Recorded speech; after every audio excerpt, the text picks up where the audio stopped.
Hello, explorers. Have you ever looked closely at a flower? They're not just pretty decorations for our gardens and parks. Oh no, they have a very important secret mission to complete. Flowers are super busy making new seeds so that more plants can grow next year. It's their special job and it's happening all around us, right under our noses. Every petal, every leaf, every tiny speck of dust is part of a brilliant plan. It's a bit like a secret headquarters with different parts all working together on one big project, making baby plants. So let's get our explorer hats on and get ready to uncover the amazing secrets hidden inside. Flowers are much more than their beautiful colors and their lovely smells.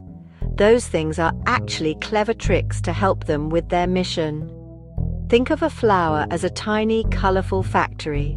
Its main goal is to create seeds, and each part has a specific role to play in the production line. Right then, let's look at the special parts inside our flower factory. The boys' parts and the girls' parts are where all the magic happens. The boy part is called the stamen. It's made of two bits, a long stalk called the filament, a little pod on top called the anther. The anther makes a special yellow powder called pollen. Pollen is like tiny magic dust that helps make seeds. The filament's job is to hold the anther up high. That way insects can reach the pollen, or the wind can carry it. Now for the girl part. This is called the carpel. Sometimes it's called the pistil. It's usually right in the middle of the flower. It has three main sections. At the very top is the stigma. The stigma can be fuzzy or sticky. Are you ready to do some real science? We can learn so much by looking at a flower up close. First, let's find a flower, a lily, a tulip. Before we take it apart, let's just observe it. Use a magnifying glass if you have one to look at all the parts we just talked about.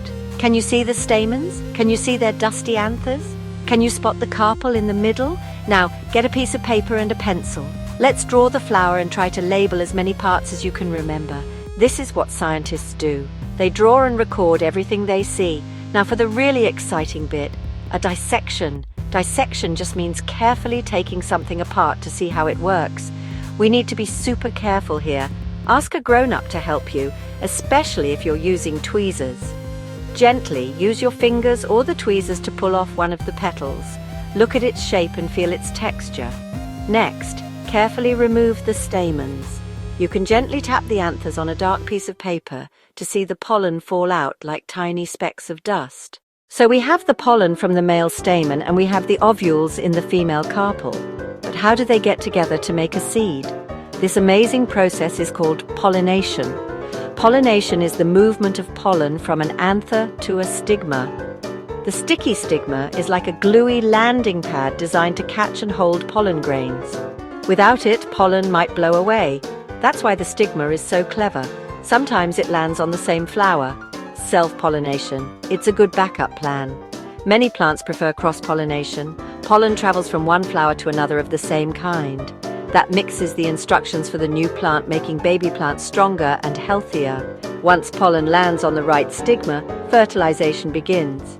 The pollen grain grows a tiny tube like a drinking straw. Not all flowers are the same, you know. Most flowers, like the lily we looked at, have both the male stamens, the female carpel. They are like a one-stop shop for making seeds. But some plants do things a bit differently.